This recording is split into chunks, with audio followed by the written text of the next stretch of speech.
നമസ്കാരം. Raf talk പോഡ്കാസ്റ്റിൻ്റെ പുതിയൊരു എപ്പിസോഡിലേക്ക് അവർക്കും സ്വാഗതം. അപ്പോൾ ഫ്രാൻസും മൊറോക്കോയും തമ്മിലുള്ള കളി കഴിഞ്ഞു. ഇന്നിപ്പോൾ സ്പെയിനും ബെൽജിയവും തമ്മിൽ ഏറ്റുമുട്ടാൻ പോകുന്നു. വേൾഡ് കപ്പിൻ്റെ ക്വാർട്ടർ ഫൈനൽ ഒരു തകർപ്പൻ തുടക്കമാണ് ലഭിച്ചിരിക്കുന്നത്. ഇപ്പോൾ ഫ്രാൻസിന് മുന്നിൽ മൊറോക്കോക്ക് പ്രത്യേകിച്ച് ഒന്നും ചെയ്യാൻ കഴിഞ്ഞില്ല എന്നാണ് എനിക്ക് തോന്നിയത്.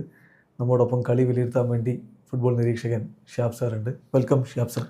നമ്മൾ പ്രതീക്ഷ പോലുള്ളൊരു കളി മൊറോക്കോയിൽ നിന്ന് വന്നില്ലേ? ഫ്രാൻസ് അവരുടെ ആധിപത്യം ശരിക്കും കാണിക്കുകയല്ലേ ശരിക്കും ചെയ്തത്? മൊറോക്കോയ്ക്ക് കളിക്കാൻ അവസരം കിട്ടിയില്ല എന്ന് പറയുന്നത് ശരി. കാരണം നമ്മൾ മൊറോക്കോയിൽ നിന്ന് എക്സ്പെക്ട് ചെയ്തിട്ടുണ്ടായിരുന്ന ആക്ച്വലി ടൂർണമെൻറ്റിൽ ഉടനീളം, അതായത് കഴിഞ്ഞ 2022 വേൾഡ് കപ്പിന് ശേഷമൊക്കെ ഉള്ള മൊറോക്കോയുടെ പെർഫോമൻസിൻ്റെ അടിസ്ഥാനത്തിൽ നമ്മൾ എക്സ്പെക്ട് ചെയ്തിരുന്ന ഒരു കളി ഉണ്ടായിരുന്നു. അതൊരിക്കലും മൊറോക്കോയിൽ നിന്ന് വന്നിട്ടുണ്ടായിരുന്നില്ല. സത്യം പറഞ്ഞിട്ടുണ്ടെന്നുണ്ടെങ്കിൽ തുടക്കത്തിലൊരു ശ്രമം നടത്തി ഫ്രാൻസിനോട് മാച്ച് ചെയ്യാൻ പറ്റുമോ എന്നുള്ളത്. അപ്പോൾ അത് കണ്ടപ്പോൾ ആക്ച്വലി എന്താ ഫ്രാൻസിൻ്റെ ആ ഒരു ട്രാൻസിഷൻ ഫുട്ബോളും വേഗതയും തുടക്കത്തിൽ തന്നെ കണ്ടപ്പോൾ അവർക്ക് പിന്നിലിട്ട്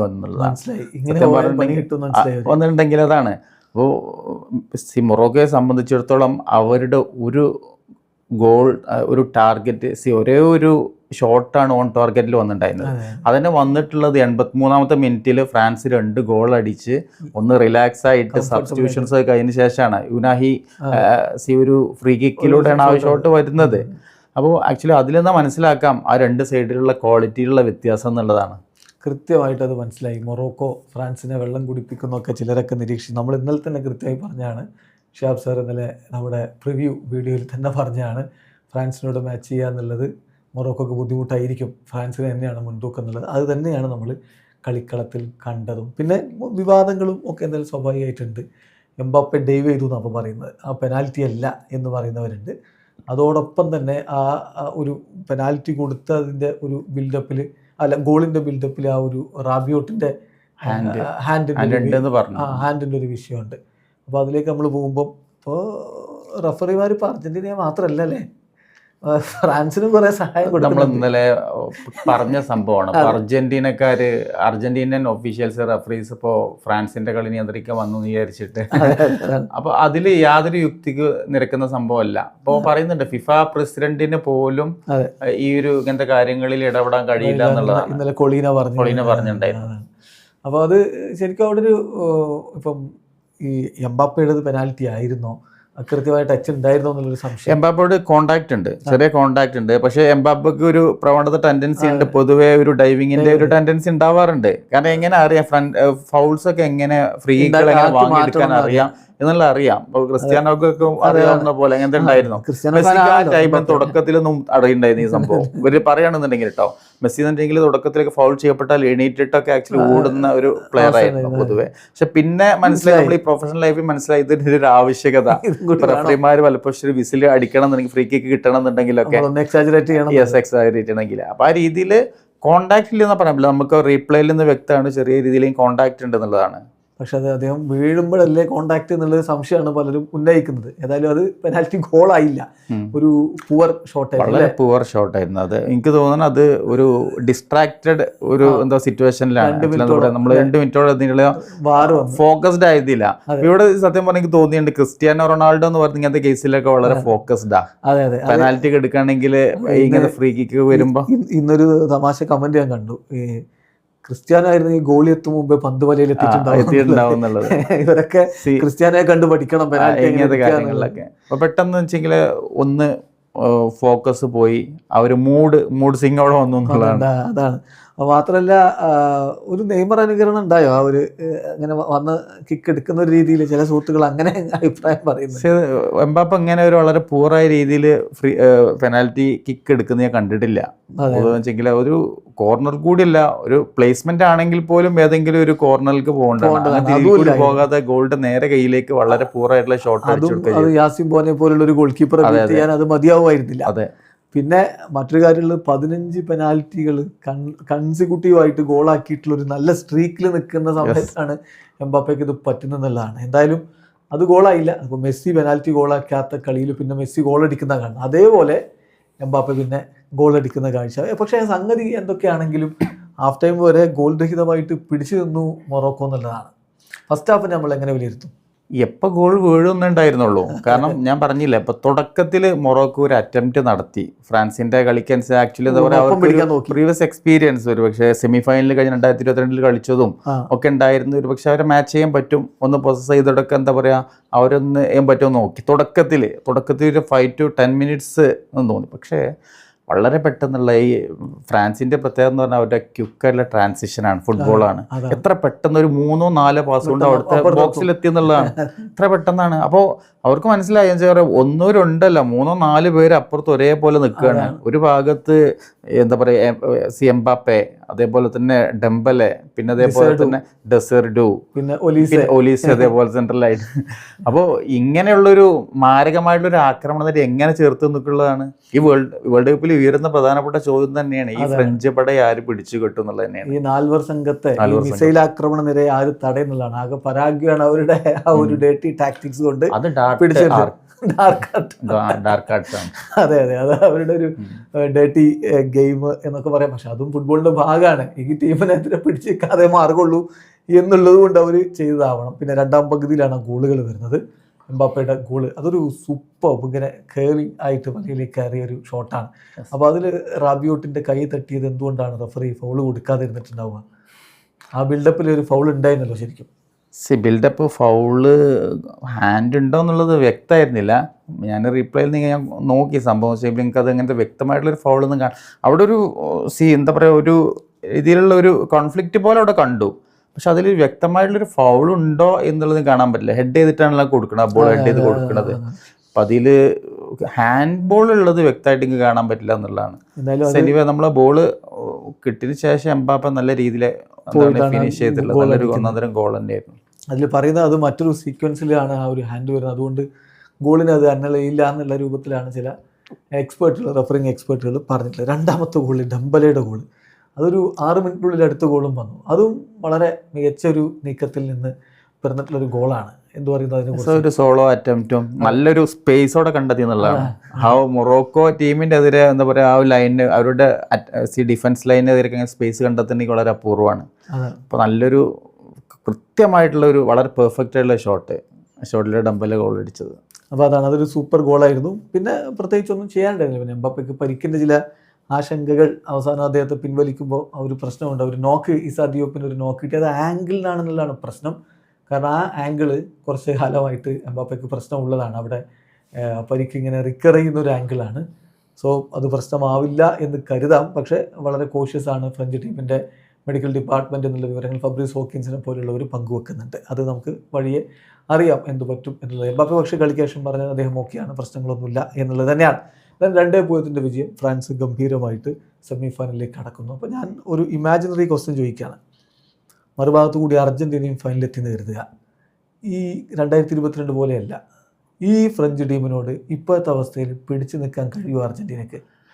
ഞാൻ ഈ ഒരു സാഹചര്യത്തിൽ നിലവിൽ ഫ്രാൻസിൻ്റെ ഫോമും അർജൻറ്റീന ഇപ്പം നിലവിൽ നോക്കൗട്ട് സ്റ്റേജിൽ കളിച്ച് വരുന്ന ഒരു സ്ട്രഗ്ലിംഗ് ആയിട്ടുള്ള ഒരു സിറ്റുവേഷനും വെച്ച് നോക്കുകയാണെന്നുണ്ടെങ്കിൽ ഞാൻ ഉറപ്പിച്ച് പറയാണ്, ഫ്രാൻസിന് ഒരു 80% സാധ്യത കാണുന്നത്. ഒരു 20% അവിടെ കാണുന്നുണ്ടെങ്കിൽ മെസ്സി എന്ന് പറയുന്ന ഒരു ജീനിയസ് അപ്പുറത്തുള്ളതുകൊണ്ടാണ്.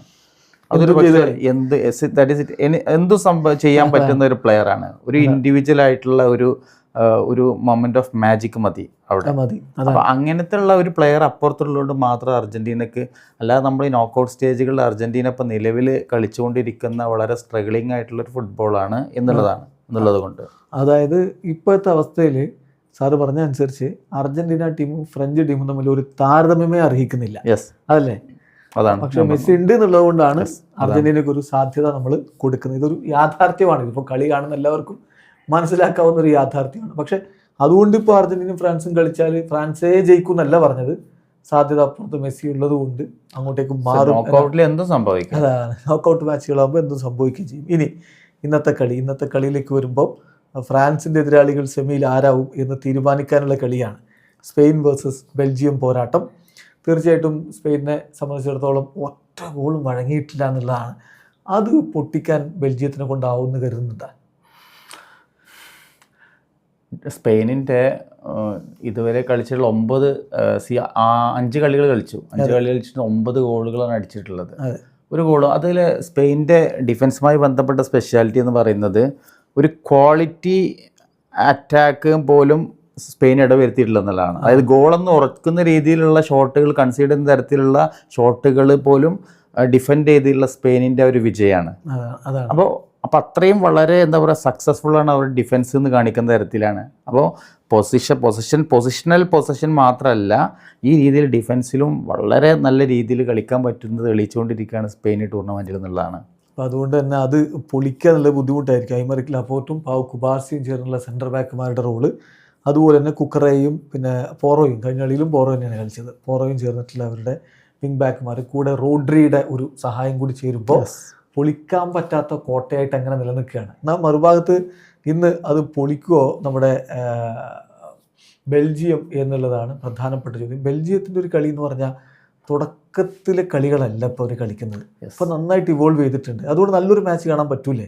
യെസ്, നല്ല ഒരു ഫുട്ബോൾ കാണാൻ പറ്റും എന്നാണ് എനിക്ക് തോന്നുന്നത്. എന്തുകൊണ്ട് വെച്ചെങ്കിൽ ഇപ്പോൾ ബെൽജിയത്തിൻ്റെ ഫുട്ബോൾ ബെൽജിയം ഇവോൾവ് ചെയ്തു ഒന്നാണ്. ഇപ്പോൾ ഗ്രൂപ്പ് സ്റ്റേജിൽ വളരെ സ്ട്രഗിൾ ചെയ്തുള്ള ഒരു ബെൽജിയത്തിനെ കണ്ടത്. ആദ്യത്തെ കളിയിൽ 1-1 ഈജിപ്തിനെ ഇട്ട് ഈജിപ്തുമായി ബന്ധപ്പെട്ട് ഒരു സമനില. രണ്ടാമത്തെ കളിയിൽ ഇറാനായിട്ടും അതേപോലെ തന്നെ ഗോൾഡായിട്ട് സമനില. ഇപ്പോൾ 2 കളികളിലും 2 പോയിന്റായിട്ട് എങ്ങനെ ആകെ സ്ട്രഗിൾ ചെയ്തിരിക്കുന്ന സമയത്താണ് ന്യൂസിലാൻഡിനെ ഇട്ട് 5-1 ഗോൾ വന്നിട്ടുള്ളത്. പിന്നെ അവിടെ നിന്ന് അങ്ങോട്ട് കഴിഞ്ഞ 3 കളികളിൽ ബെൽജിയം 12 ഗോളുകൾ അടിച്ചിട്ടുണ്ട്. 12 ഗോളുകൾ. പക്ഷെ അതിൽ ബെൽജിയത്തിന്റെ ഒരു വിഷയം എന്ന് പറയുന്നത് ഗോൾ കൺസീഡ് ചെയ്യുന്നതിലുള്ള ഡിഫൻസിലുള്ള ചില പ്രശ്നങ്ങൾ ഉണ്ട് എന്നുള്ളതാണ്. അതേപോലെ സ്പെയിനിനെ പോലെയുള്ള അത്രമാത്രം ഒരു കോമ്പാക്ട് ഡിഫൻസ് എന്ന് പറയുന്നത് ബെൽജിയത്തിനുള്ളതാണ്. പക്ഷെ അതേസമയം വെച്ചെങ്കിൽ ട്രാൻസിഷൻ ഫുട്ബോളിൽ നല്ല അപ്പോൾ 2 കളിയുടെ തമ്മിൽ താരതമ്യം വന്നു കഴിഞ്ഞാൽ സ്പെയിനെ സംബന്ധിച്ചിടത്തോളം ഒന്നും കൂടി പൊസഷൻ ഫുട്ബോളാണ്. അപ്പൊ നല്ല രീതിയിൽ ക്ഷമയോടെ പേഷ്യന്റോട് കൂടി അങ്ങനെ ബിൽഡപ്പിലേക്ക് അങ്ങനെ പാസ് ചെയ്ത് കൊടുത്തിട്ട് അവസാനം അങ്ങനെ കളിക്കുന്ന രീതിയിലാണ്. അപ്പോൾ ഓയർസബാലോ അല്ലെങ്കിൽ എന്താ പറയുക യാമൻ ഇവരുള്ള ഫോർവേഡ്സിന് ബോൾ എത്തിച്ചു കൊടുത്തിട്ട് അങ്ങനെ അടിക്കുന്നതാണ്. ഇപ്പോൾ ബെൽജിയത്തിനെ സംബന്ധിച്ചിടത്തോളം എന്ന് പറയുന്നത് ഒന്നുകൂടി ഫാസ്റ്റായിട്ട് അറ്റാക്ക് ചെയ്യുന്ന രീതിയിൽ പെട്ടെന്ന് എത്തുന്ന രീതിയിലാണ്. അപ്പോൾ എസ്പെഷ്യലി വളരെ അവരെ ഡേഞ്ചറസ് ആകുന്ന ഒരു സംഭവമുണ്ട്. സ്പെയിൻ ഒന്നുകൂടി വളരെ കോഷ്യസ് ആകേണ്ട സംഭവം എന്താണെന്ന് വെച്ചെങ്കിൽ അവസാന നിമിഷങ്ങളിൽ തിരിച്ചു വന്ന് ഒരുപാട് ഗോൾ സ്കോർ ചെയ്യുന്ന ഒരു പ്രവണത ബെൽജിയത്തിനുള്ളതാണ്. അത് നമ്മൾ സെനഗലിനെതിരെ കളി കണ്ടതാണ്. 80 മിനിറ്റ് വരെ 2 ഗോളിന് പിന്നിലായിരുന്നു എന്നുള്ളതാണ്. അവിടുന്ന് 2-2 ആക്കിയതിന് ശേഷം പിന്നെ എക്സ്ട്രാ ടൈമിൽ 3-2 ആക്കിയിട്ട കളി നോക്കൌട്ടിൽ റൗണ്ട് ഓഫ് 32 ഇതിപ്പോ ഈവൻ യുഎസ്എക്കെതിരെയും അവസാന നിമിഷം ഗോൾ അടിക്കുന്നുണ്ട്. ഓക്കെ, മുമ്പ് 2018 വേൾഡ് കപ്പിലൊക്കെ കണ്ടിരുന്ന പോലെ ജപ്പാനെതിരെ തിരിച്ചു വന്നത് നമ്മൾ കണ്ടതാണ് അവസാനം. അപ്പൊ ആ ഒരു കൗണ്ടർ അറ്റാക്കിനും ട്രാൻസിഷൻ ഫുട്ബോളും വളരെ പെട്ടെന്ന് ഇതേപോലെ തന്നെ അറ്റാക്ക് ചെയ്യാനും. അപ്പോൾ അതേപോലെ നമ്മൾ വിചാരിച്ചിരുന്നപ്പോൾ അവരുടെ ഗോൾഡ് ജനറേഷൻ കഴിഞ്ഞു വന്നിട്ടില്ല. നല്ല പ്ലേയേഴ്സ് ഉണ്ട്, നല്ല ബ്യൂട്ടിഫുൾ ഫുട്ബോൾ കളിച്ചുകൊണ്ടിരിക്കുകയും ചെയ്യുന്നുണ്ട് ബെൽജിയം എന്നുള്ള. ഡോക്കുവിനെയും KDBയും ഒക്കെ കഴിഞ്ഞ കളിയിൽ അവർ സബ്സ്റ്റിറ്റ്യൂട്ട് ബെഞ്ചിൽ ഇരുത്തിയിട്ടാണ് ഇറങ്ങിയത് നോക്കണം. ഡിക്കറ്റിലേറെ കഴിഞ്ഞ കളി 2 ഗോൾ അടിച്ചു. വനാക്കൻ്റെ ഒക്കെ ഗോൾ ഉണ്ടായിരുന്നു. ലുക്കാക്കു ഗോൾ അടിക്കുന്നു. സോ അവർ ഓക്കെയാണ്. അപ്പോൾ അതുകൊണ്ട് സ്പെയിനിന് കാര്യങ്ങൾ അത്ര എളുപ്പമാവില്ല. അപ്പോൾ ഒറ്റ ചോദ്യമാണ് ഞാൻ ചോദിക്കുന്നത്, ഇന്ന് സ്പെയിനിൻ്റെ ഈ ഡിഫൻസ് പൊളിക്കുമോ ബെൽജിയം? റിസൾട്ട് എന്താവും?